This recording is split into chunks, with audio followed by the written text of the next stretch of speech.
Louisiana leading the charge in changing how FEMA does business after a disaster. The duplication of benefits will need to be signed by the president.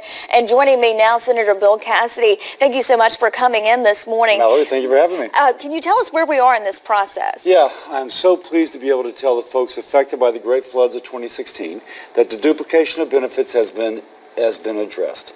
Now, some folks may recall that when you got flooded and FEMA said, go to SBA and get your loan, you did because you needed the money, not realizing that that would make you not eligible for the Restore Louisiana grants.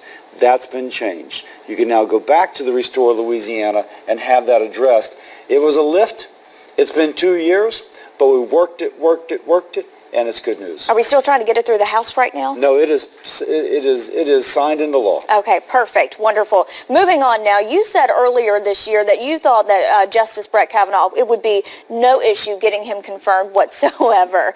Unfortunately, there was a big situation going on with that, but now that he is confirmed, he is Justice Brett Kavanaugh. What do you think about that whole situation that happened? The left clearly hates Brett Kavanaugh, and it is about Roe v. Wade. They wish to preserve Roe v. Wade and feel that anybody who is not kind of left of center is going to threaten Roe v. Wade. Mm-hmm. Brett Kavanaugh clearly says he depends upon precedent, whatever you think about that, and trying to reassure folks that he would judge based upon that which is written law.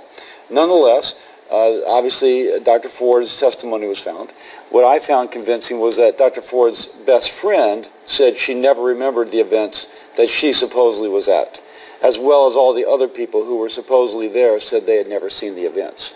So Judge Kavanaugh is now Justice Kavanaugh. I do think that's a good thing. I don't think it was the Senate's finest hour, and unfortunately we may see a repeat of this if another Supreme Court position opens. Now, in the time of the Me Too movement, we're in the time of the Me Too movement right now. First Lady Melania Trump said in an interview with ABC News that hard evidence is needed and alluded to easy sexual assault allegations. As a doctor and elected senator, where do you stand on what she had to say? There is a tension where we have to be sensitive to the women and men who have been subjected to unwanted advances, particularly if they're violent. At the same time, you can't destroy somebody's reputation by uncorroborated allegation. What you do seem to see with Bill Cosby and Harvey Weinstein is a pattern. It isn't a one-time event. There's multiple people that come out credibly and say that this occurred.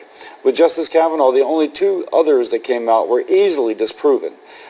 Easily. There was no evidence of any pattern, which some took as a clear distinction between, say, a Cosby and a Weinstein and others. And real quick before we go, the city of St. George trying to form right now, trying to break apart from East Baton Rouge. What are your thoughts on that? Do you support a city of St. George, or do you think they should stay within? Yeah, I'm very much in support of local control, but I will say it seems that a lot of folks are applying to be part of the city of Baton Rouge. Mm-hmm. The Kohl's store I read is now trying to become part of the city of Baton Rouge.